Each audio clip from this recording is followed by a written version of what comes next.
Welcome to the Andere Krant. The Andere Krant is a printed newspaper that is published on a weekly basis.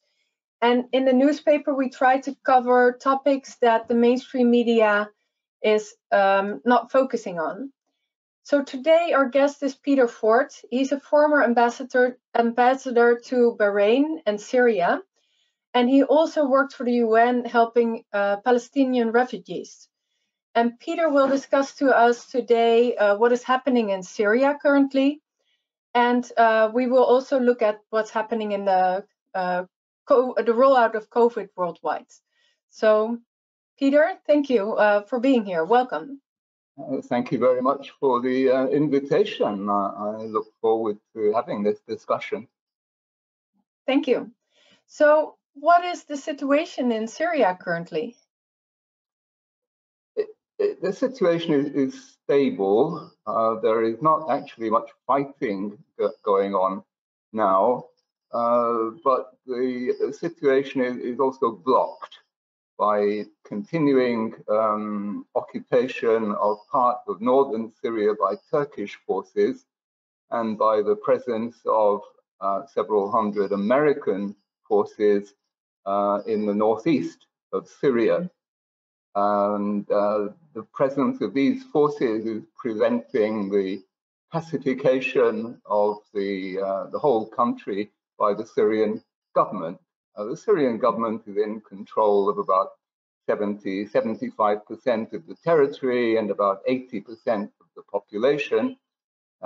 In that part of the country, people are suffering mainly because of the economic situation, which is made worse by Western sanctions, but there is no fighting.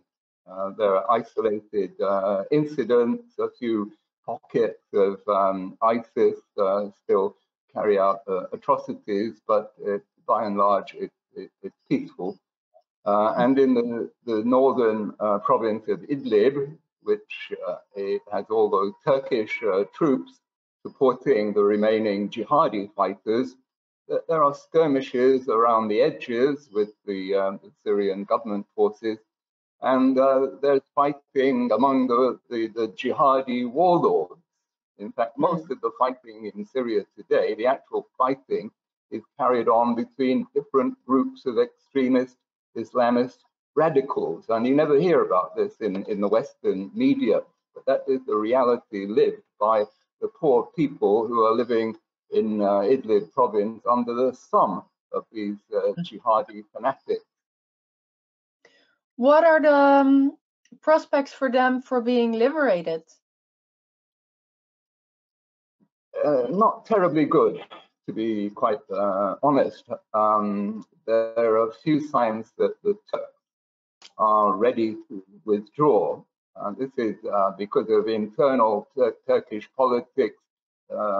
President Erdogan is heavily identified with the intervention in Syria.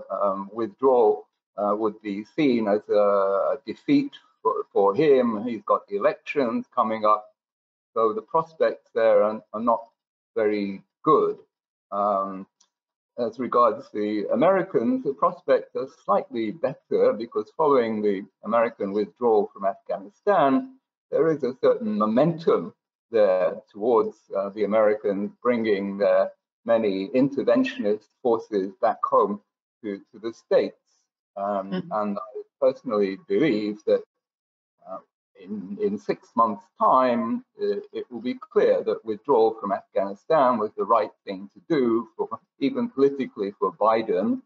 And cries will go up for, well, let's withdraw from Syria also. We, the Americans, are not achieving anything there. All they're achieving is preventing the pacification of this important oil-rich province. All they're doing, these Americans, is preventing, they act as a kind of military tripwire, so that if the Syrian army did advance, then the whole weight of the US military and the US Air Force would come in heavily. So the Syrian forces do not attempt to engage with the American occupiers. but the presence of the Americans prevents the Syrian government taking back control of important natural resources. That area is the Kansas of the US state of Kansas with its oil and grain.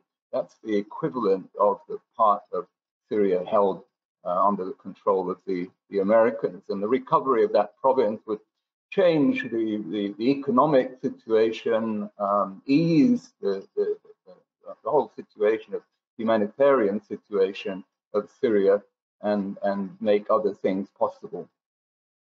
Didn't the US already agreed to retracting the troops from Syria?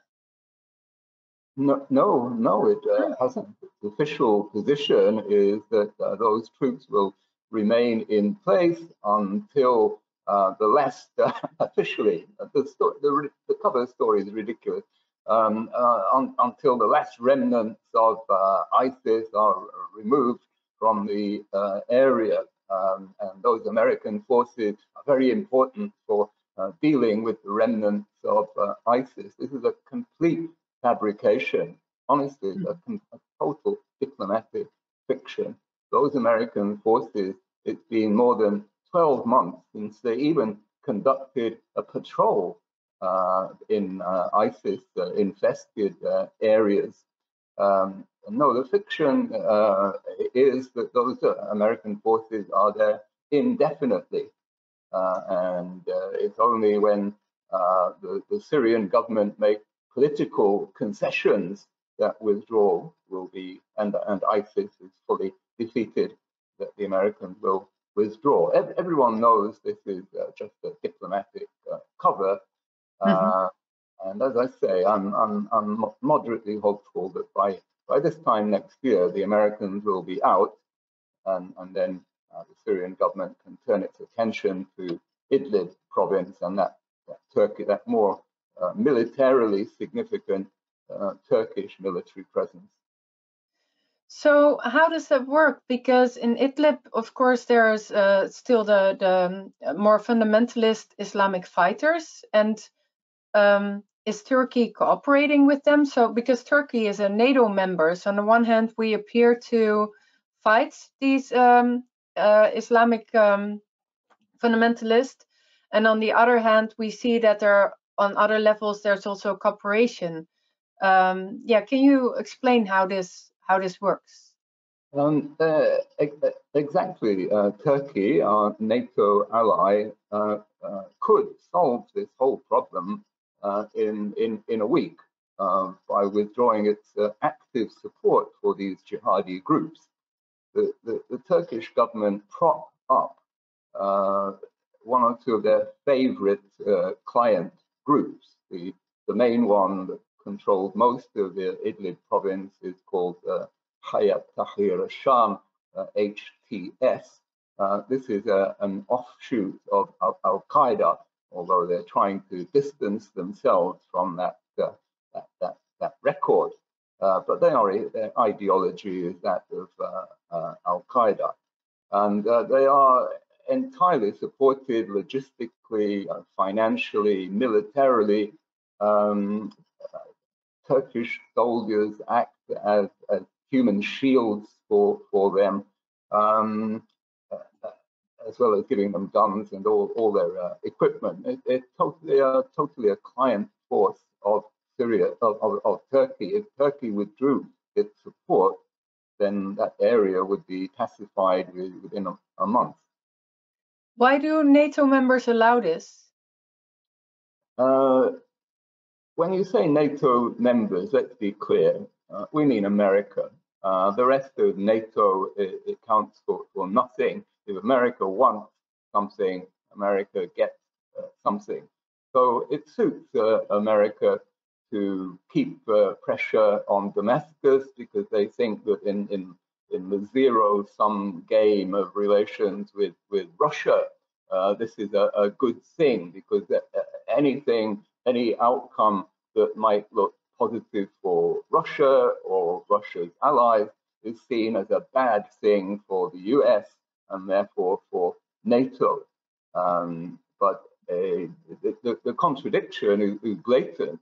On the one hand, America claims it's fighting Islamic radicalism, and in fact, it does occasionally mount drone attacks on some of the smaller jihadi groups in Idlib, and working objectively alongside HTS, the former Al-Qaeda group, which is also trying to get rid of these smaller groups. So the ironies in the situation are huge.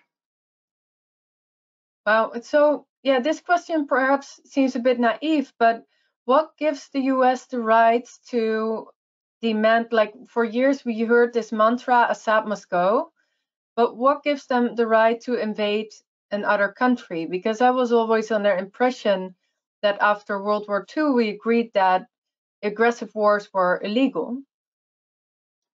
The pretext is, and always has been, the fight against ISIS.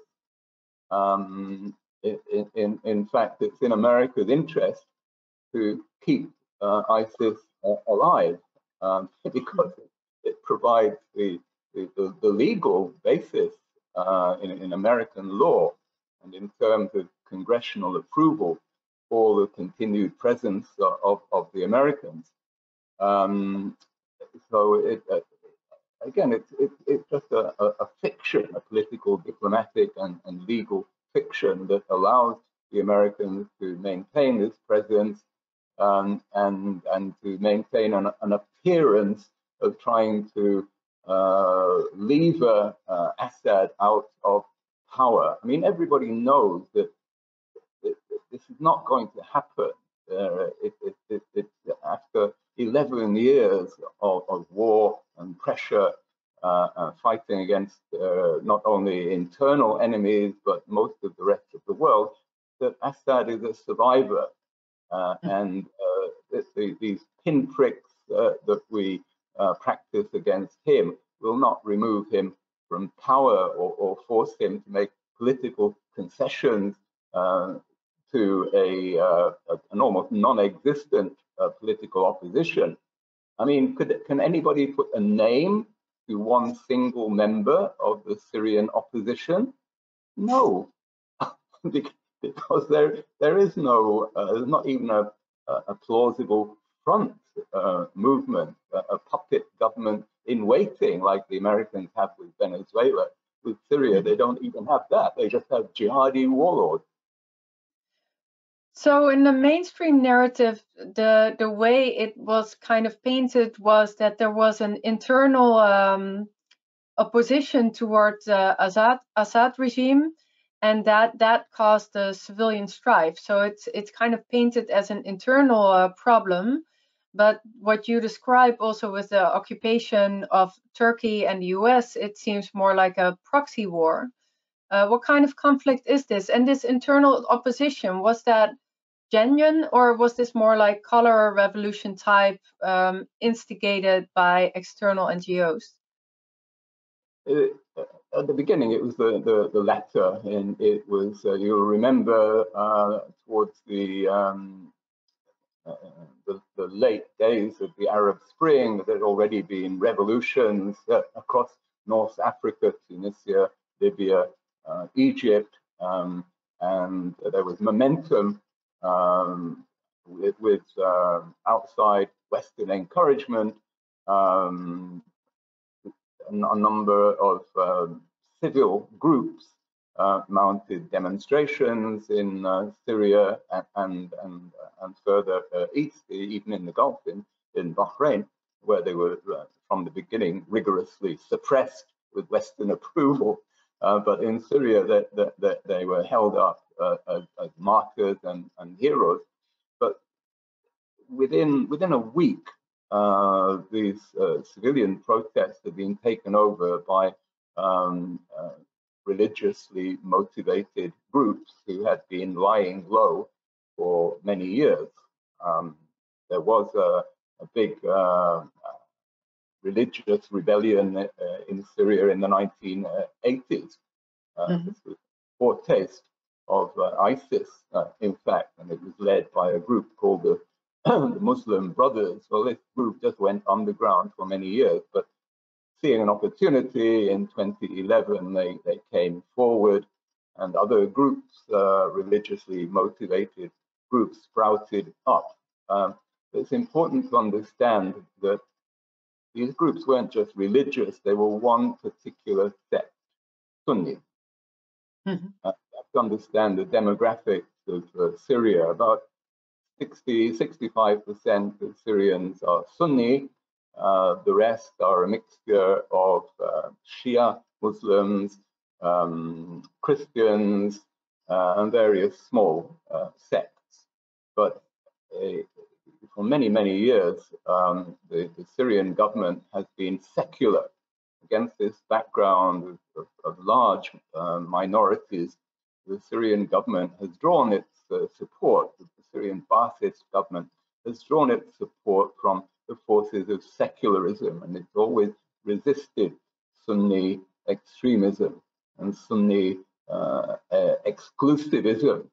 So quickly crystallized in 2011 and the following years was a movement of Sunni exclusivism, and became a war for Sunni supremacy. And this is why, right from the beginning, those jihadi forces were supported by the countries of the Gulf, which are all solidly Sunni powers: Saudi Arabia, Qatar, United Arab Emirates. They came in strongly with their money and their guns and some of their fighters in support of the Syrian Sunni supremacists. And everything that's happened since about late 2011 has been not a war for democracy, but a war between the secular forces represented by the Syrian government, which support toleration for minorities, no Sunni religious law imposed, the forces of secularism against the forces of Sunni supremacy. But this is never explained in the Western media. They always want to portray it as Assad against his people. Well, believe me, if there had been an election at any point in those years, even supervised by Western invigilators, they would have discovered that the support for Assad was never below 50%. No Western leader can boast that level of support in a general election. But I guarantee you that all the forces of secularism, all the minorities, particularly the Christians and the Shia and the Alawites and the Sunni secular people, and a majority, I would say that a majority of the Sunnis are secular minded. They value the toleration of Syria. They don't want religious law to be imposed. That is the truth about Syria. The Syrian government is not ideal. The Syrians themselves who support the government say there's a lot of corruption, mismanagement, but given a choice between having warlords and religious fanatics impose their rule on them, having the Assad government, a clear majority prefer the latter. It makes it more contradictory that they want Assad to go, because his government seems much more aligned to what we see as Western values. We're supposed to fight the fundamentalists, right? Yes. I mean, Assad's misfortune is that he is allied to Russia. If he had bowed the knee to America and said, I'm an American client now, his troubles would have been over. He would have been excused repression, which is exactly what happened in Bahrain, the country where I was ambassador before I went to Syria. There we actively support repression. We don't want the king and the princelings to be removed. We have military bases there, for heaven's sake. God, we don't want democracy there. We don't want the Shia majority in Bahrain to have control. That would be terrible. No, we support repression there. But in Syria is an ally of Russia, and Russia must be thwarted at any cost. We don't care how much collateral damage there is suffering by the Syrian people through constant war or constant sanctions. It's pure hypocrisy on our part to talk about the humanitarian situation in Syria when we are instrumental to this day in making things worse. We stop them getting oil, fuel, gas, hospital equipment. Our Western sanctions are the most punitive in history, the most punitive ever imposed on any country, including Iraq in the days of Saddam. Can you explain what kind of effect this has on the civilian population? Because the sanctions are usually not, it's not a military action, it hits the population. I spoke to a visitor from Damascus just last week, and she said that the people are incredibly resilient. They just want the West to leave them alone. They don't want interventions. They don't want bullying on their behalf. They just want to be left alone.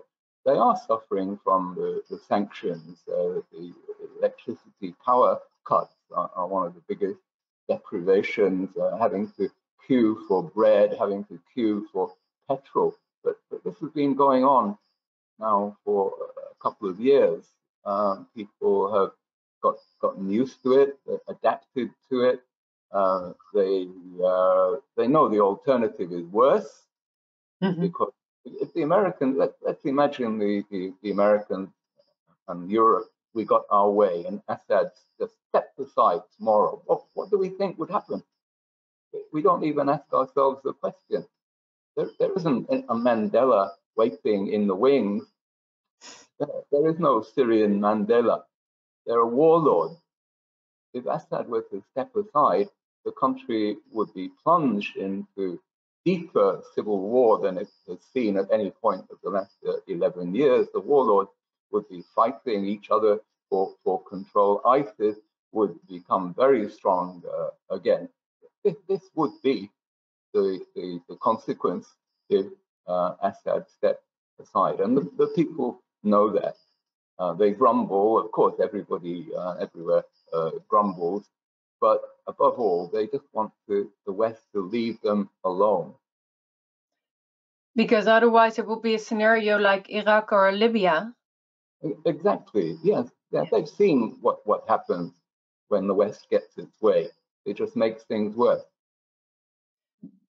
Well, it's interesting that Europe is supportive of this type of policy, because in the Netherlands, I think in 2018, it came forward that we delivered, I think, military equipment to fundamentalist forces. But at the same time, Europe is really suffering under these refugee streams.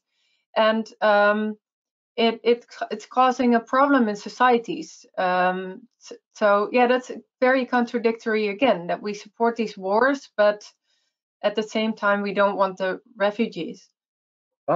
Exactly, but we ourselves have been making the refugee situation worse by preventing the Syrian government from pacifying the country, mopping up these warlords. We are just generating more refugee flows. We have made it worse, not just for the people of Syria, but for ourselves. But we're even actively encouraging Syrian refugees to leave the country and to go into camps in neighboring Jordan and Turkey and Lebanon. We actively discourage these refugees from going home because we don't want to look. Yes, actively. We set conditions for the help that we give to the UN agencies, which are maintaining these refugee camps. We don't want to the UN to encourage. I used to work for the UN, and I have contact. They say that they are discouraged, UN officials are discouraged from facilitating refugee return, because that would look like a victory for Assad and the Russians. Is there any regard for the human lives? That's what people want, return to their native country, right? Any sensible European policy would be aimed at the very active facilitation of rebuilding Syria, rebuilding houses, rebuilding the health facilities, the schools. On the contrary, we're doing our best to prevent the reconstruction. This is official Western European policy to impede, obstruct, prevent reconstruction in Syria. And do we think this is going to help with our refugee problem? No, it makes it worse. Oh. So you lived in multiple Arab countries, and of course you also traveled the region a lot. Because of this refugee stream, and also around the places where the refugees live, there is an increase in crime. So in the Netherlands, I noticed there's kind of like sometimes on the one hand you're not allowed to talk about the woke culture, about cultural differences. On the other hand, there's an undertow where there's kind of very anti-Islamic attitude, where the whole Islamic culture is almost likened to the most fundamentalist parts of it. So, yeah, can you perhaps speak to the diversity of this Islamic culture, and how does it relate, the culture and the religion, to the most fundamentalist part of it? It's a very broad question, but yeah. No, you make a very good point, highlighting the schizophrenia of our policy. We pursue totally different aims at the same time. We say we want to get rid of Islamic radicalism, and yet we encourage Islamic radicals to come to our country and to destabilize other Muslim countries, because they're useful tools. You know, the British government used Libyan radicals, who in the end ended up doing a very bad bombing in Manchester, near where I live. But this policy is doomed to backfire. We're completely schizophrenic, but because the media is not explaining any of this, and because, you know, in our societies, the Netherlands, Britain, America, we still have this imperial reflex. You know, we may no longer have colonies, or we don't call them colonies anymore, but the old imperial reflex is still there, that we are carrying the white man's burden, that we know what's best for these countries, and we must impose our ideals and methods of democracy on them, even if it means helping Islamic radicals. We're totally schizophrenic, unconsciously helping our own enemies, and it's backfiring. It can only get worse. There are about 5 million Syrians living outside Syria, most of them camped on the borders in Lebanon, Turkey, and Jordan. These people will continue to try to enter Europe in the years and decades ahead, unless we switch course and actively try to facilitate their return. But so, in America, it's important to understand that in a society like Syria, Syria is a bit unusual in the Arab world because it has this mix of religions. I think it's the most mixed country religiously. In the other Arab Spring countries, they were all solidly Sunni. A few Christians in Egypt, but over 90% Sunni. It's the same in the Gulf. But Syria and Lebanon are very mixed, so that political questions immediately get made religious. Conflict immediately becomes sectarian. So you meddle in these countries at your peril. It's going to cause terrible problems in those countries. Any conflict will become religious war, and in the end, you, instigator, it will backfire on you. Okay, yeah.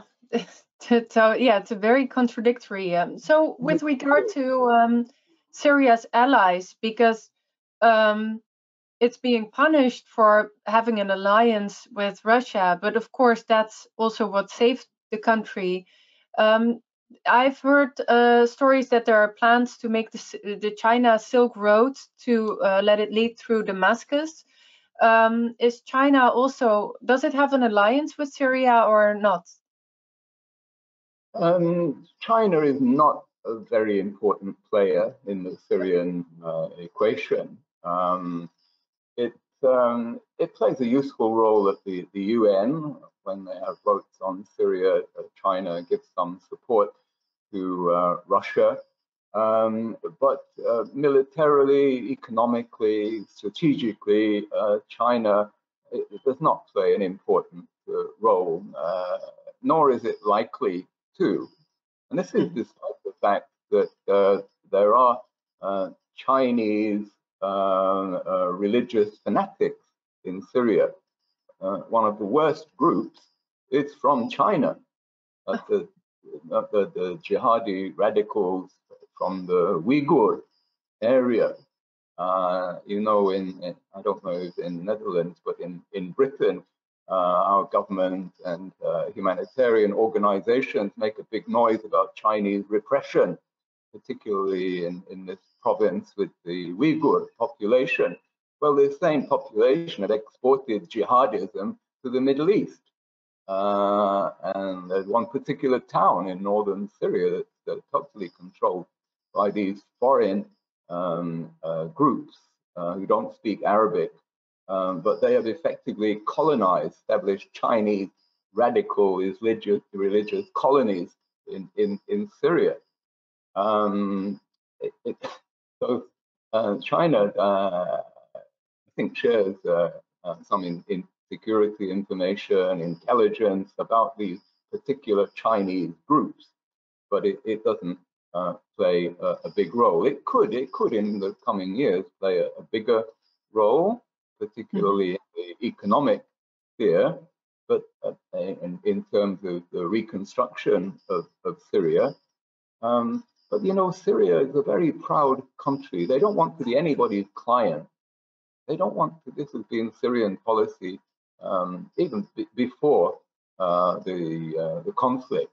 The center, the pivot, the core of the Syrian Ba'athist ideology was independence, whether it's Russia, China, America, or Saudi Arabia.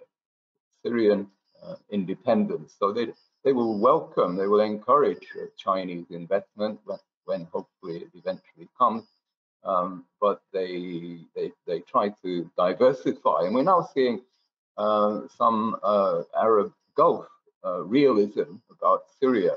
We see the United Arab Emirates has relations with Syria, is intensifying its cooperation with Syria, and there's some prospect of the United Arab Emirates, despite Western pressure, contributing to the reconstruction of Syrian infrastructure and business. Okay. So in the previous years, there have been a number of proven false flag events. And I heard there are kind of rumors above the market that there's a chance that there will be a false flag event again to put the government in a bad perspective. Do you think it's just that, rumors, or is there any reality to that? It wouldn't be surprising, because we've already seen several episodes of false flag operations. On 2 occasions, it led to the bombing of Syria by US and other Western forces. And the scenarios are always the same. This group that call themselves the White Helmets, strongly supported, by the way, by your country and mine, who are the auxiliaries, the medical assistants of the jihadis, financed until recently by Western countries and used as a tool to set up these fake flag incidents. And they're very skilled, and no wonder, because they've received training from us.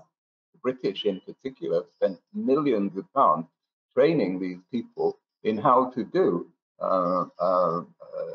fake operations to provide the pretext, not just pretext for bombings, but even more significantly, to influence our public opinion.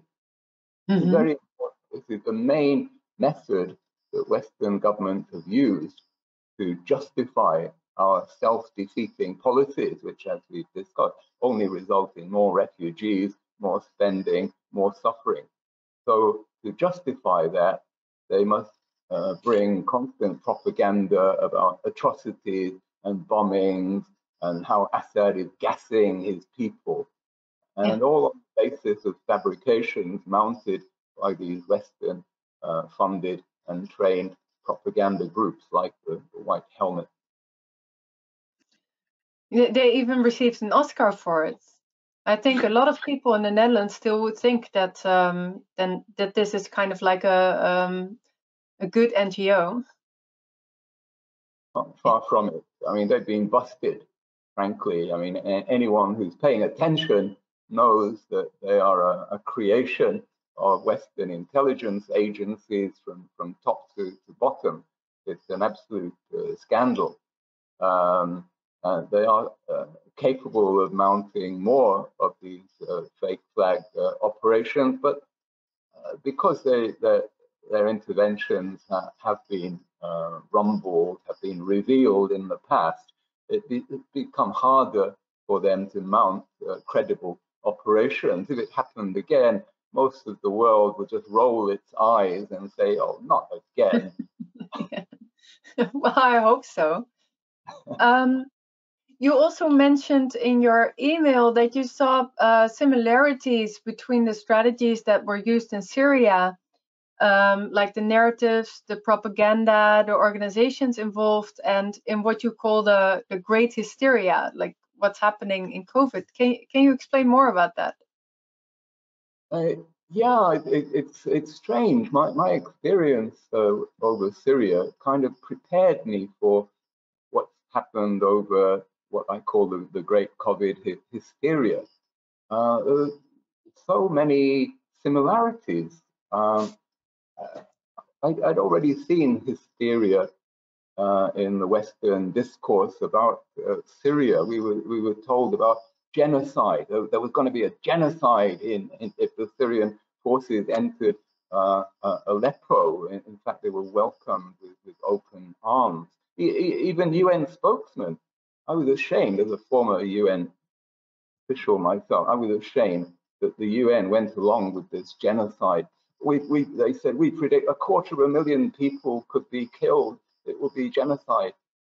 And only jihadi fighters were killed.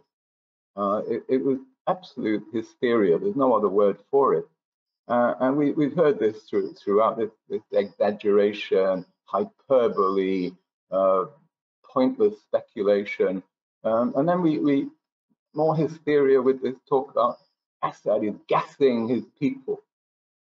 Very important terminology. This reminds us of the Holocaust. These are the terms in which the debate about Syria has been conducted, even though it bears no relation to what has happened on the ground. Assad is gassing his people, so it conjures up visions of waves of poisonous germs or whatever spreading over a country. And this focus, we had it with Iraq as well, biological warfare, chemical warfare. It also primes us to be worried about a virus. It's as though the Syrian conflict had been a kind of rehearsal for a bigger war of Western governments on their people using the fake flag operation of a virus.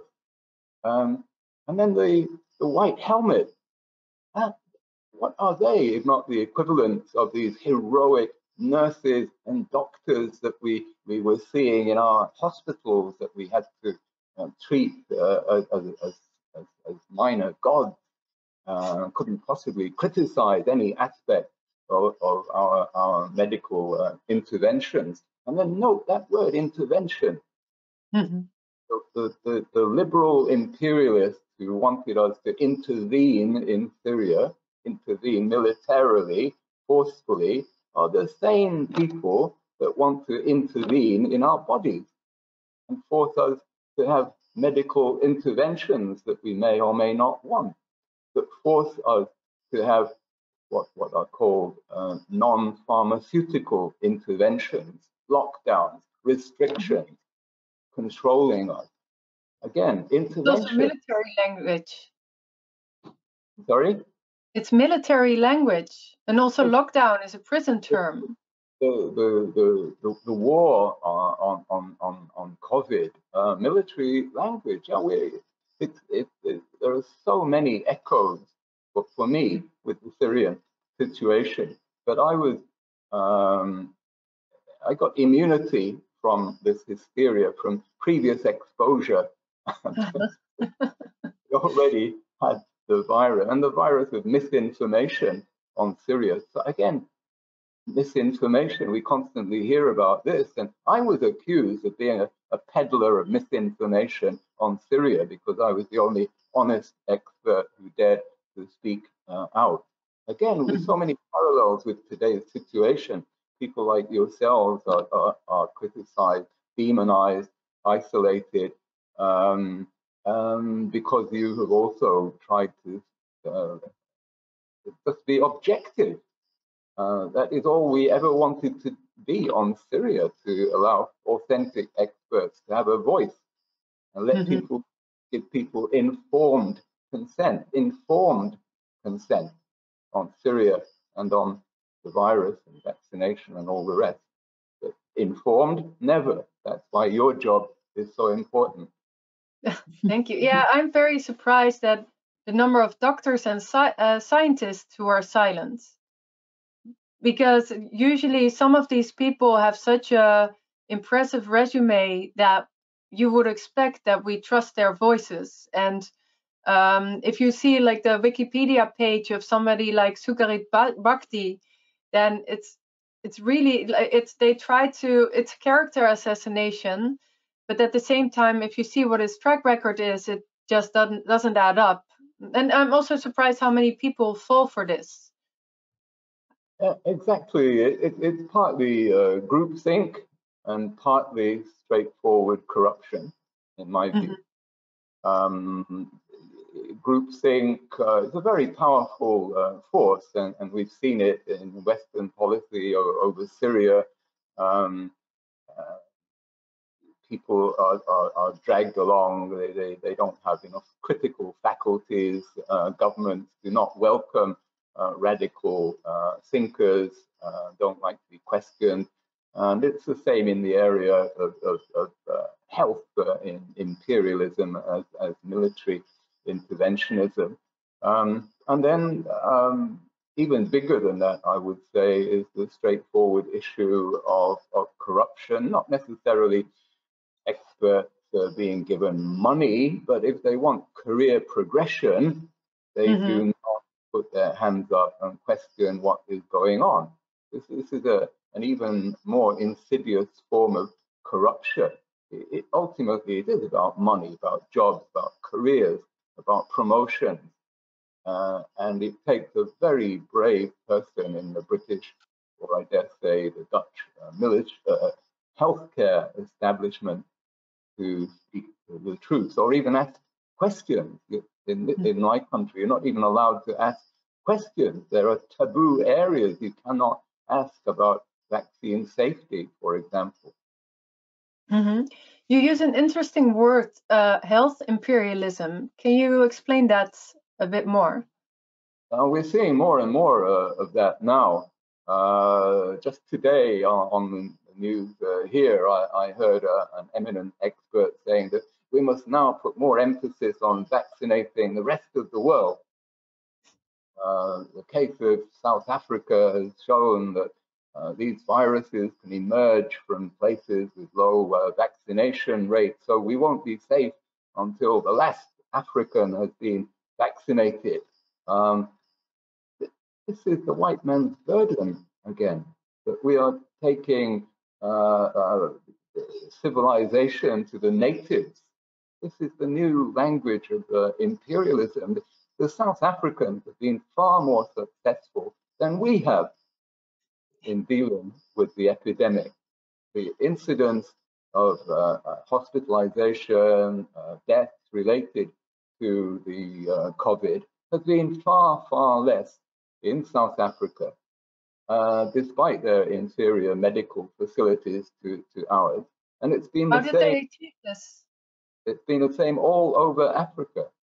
Mm-hmm. Africa has done far better than we have, despite or because of not having all these interventions. But what appears to have happened is because there were no big interventions, the virus rapidly passed through these populations, and they then acquired natural immunity. And mm-hmm. That is, they have lower levels now. The same in India, in many developing countries that have not been able, not had the luxury like we have in the West of destroying, taking an axe to our own economy, incarcerating our own population. They couldn't do it in places like India and South Africa. It just didn't work, even if they went through some of the motions under pressure from the WHO and ourselves. And WHO is a major tool of this Western health imperialism, trying to impose on these countries our failed healthcare solutions. That is what is going on at the moment. So when people say we must export vaccines to Africa, we should be shouting from the rooftops. No, this is the opposite. This is the opposite of what we should be doing. We should be leave it. The best thing would be to leave them alone, do nothing, stop interfering, stop trying to impose our failed Western solutions. Why do you think they're so adamant on imposing these methods on the Western populations? Because it's already so clear that it's not working and it's backfiring. Because they can. And because they control the mainstream media, electorally, it's become a paying strategy to support restrictions. I mean, each country has been a bit different. In Britain, until very recently, we were a little bit more liberal, having been at the beginning more strict. Now we've gone back to being strict, but still not as strict as Italy or Netherlands, I believe. It's all electoral. In London, policy is decided by focus groups, not by government or healthcare professionals, but by focus groups. It's whatever a dozen people in a group tell the government is going to work electorally. But of course, these people are influenced mainly by the media. The narrative becomes self-sustaining. It's a vortex. The more it fails, I used to work in Saudi Arabia, where they had a rain dance in dry years, and the king himself would convene, having consulted the weather forecasters, the serious ones. He would decide the timing for a rain dance, and they'd have a rain dance led by the king. And if it rained, the king would say, "You see, the rain dance worked." Thanks to me, we had the rain dance and it worked. And if the rain dance didn't bring the rain, they'd say, well, we've got to do it again and harder. We need more rain dance. That is exactly the mechanism that we are witnessing. And it fools the people, or most of the people. Well, and also the level of scientific thinking. Yes, scientists are possibly even more prone to this magical thinking than ordinary people. I mean, especially among the working class in Britain, there is a lot of skepticism, People go along with it, but you know, on a late night train, nobody's wearing a mask. On the late, when there's no police or nobody checking, nobody buys it. Well, I know you don't have a crystal ball, but what do you think can lead to a breakthrough? Because I think the situation in Western countries is now pretty dire. Like, are they going to continue with this endlessly, or will there be a breaking point? What would that look like? I'm moderately hopeful that in the coming weeks will show that this new variant, scariant, this moronic variant, Omicron, will fizzle out. It will become clear that it's nothing to worry about. It may spread more easily, but it's even less damaging than earlier variants. Anyway, we're supposed to have the vaccines which are supposed to limit transmission and illness. And I think this is what will happen, that there just won't be enough hospitalizations to justify the continuing hysteria, and people will just calm down. It's very important that in America, surprisingly, they're holding out a bit against the current hysteria over the moronic variant. This is very important because most trends are controlled by America. So I'm not entirely pessimistic. Okay. Good. Yeah, because in the Netherlands, I noticed that there are two things happening quite clearly. Is that they try to say there's a pandemic of the unvaccinated, so there's a real kind of deliberate trying to scapegoat to people who have not going for the jab yet. And what I see around me at like daycares, or where my friends that have to go to offices or schools, or is that there seems to be a flu wave, but it's really the vaccinated who are getting sick. And what I notice is that, for example, we know for a while already what the side effects of some of these vaccinations are, and it's like heart problems. And they say, well, the new COVID variant, it causes heart problems. So they are, that's my impression, is that that the issues that are arising from the vaccines, that they are trying to make it appear as if this is the cause of a new variant. So it's a big question for me, like, are people going to buy this or not? Because if I just look up what I observe in reality, then that narrative doesn't fit with reality. But it doesn't seem as if we're in a reality-based society anymore. You're right, Elze. That is very worrying. That if they manage to disguise the vaccine injuries as being caused by the variant, then they will more and more demonize the unvaccinated, and we'll see more repression of this now persecuted minority. That is the most scary thing. But speaking for Britain, I'm happy to say that there is a bit more resistance in Britain, possibly because we have a conservative government. If we had a Labour government, we'd be the same as you, because the ultras in this discourse are the left. I speak as someone of the left myself. I always considered myself a person of the left, but I no longer recognize the left. It's not the left that I thought I supported. But fortunately, I believe at the moment we have a conservative government which has quite a large minority of pro-freedom MPs. There is still some force in that ideology of freedom. And this is what the debate is now about, freedom versus control. It's not left and right, it's up and down, freedom and control. In Britain, there is still some hope. That's good to hear. So I think I've asked all my questions, and that this may be an interesting note to end the conversation on. But I always ask, like, is there anything that we skipped, or anything that you would like to add? I don't think so. Thanks for the offer, but I think we've covered the territory. I would just add that it's not enough to just do emails and sit in our silos. We have to get out on the street.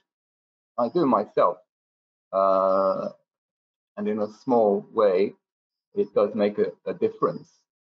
It's what governments are afraid of. I saw this in the Middle East. You know, when the Romanian dictator Ceausescu fell,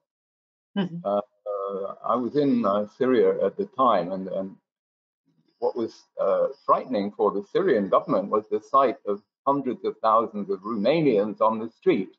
This was the ultimate nightmare of the Syrian government at that time. Such demonstrations could have swept away the Syrian government.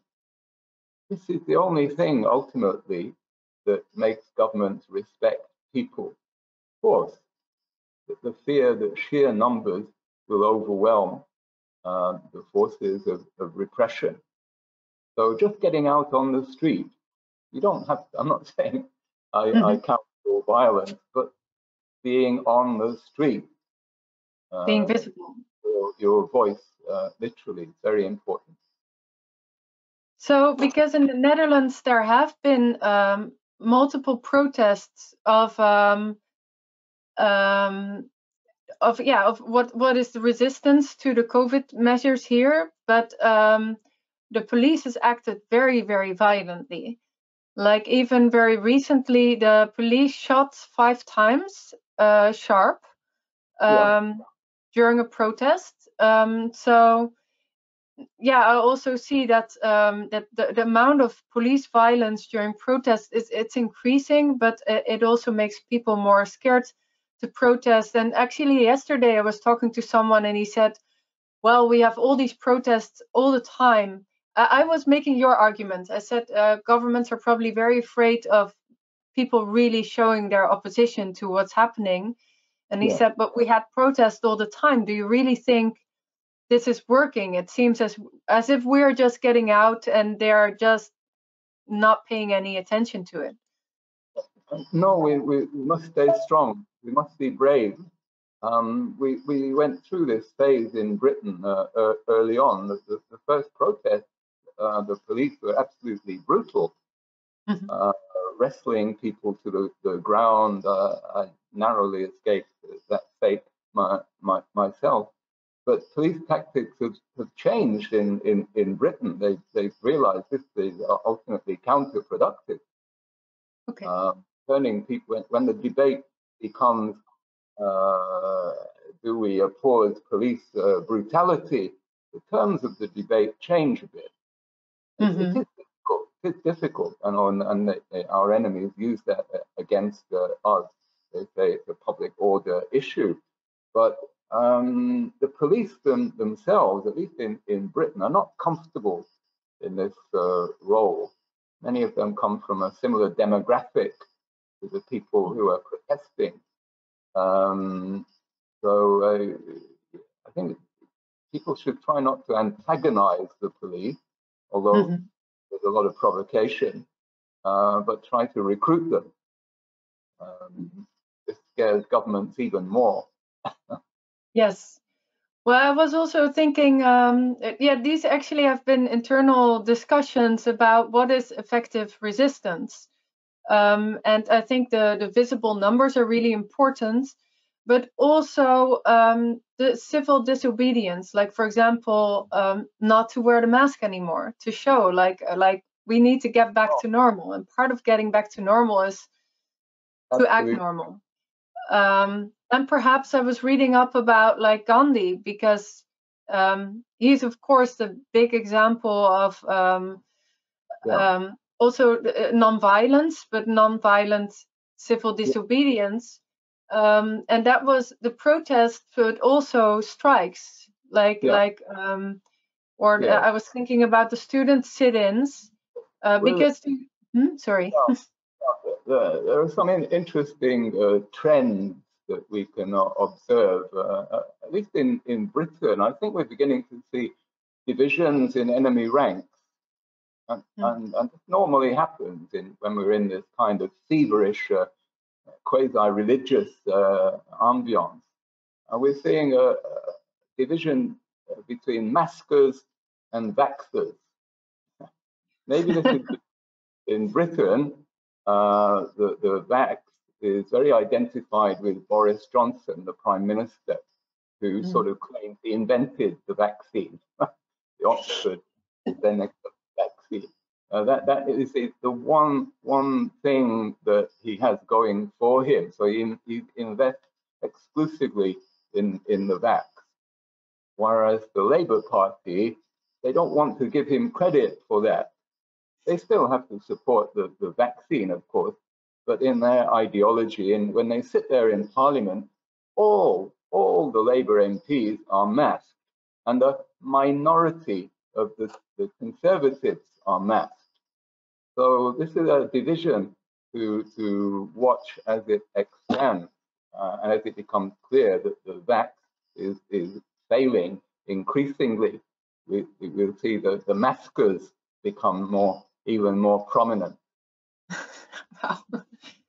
Strange times.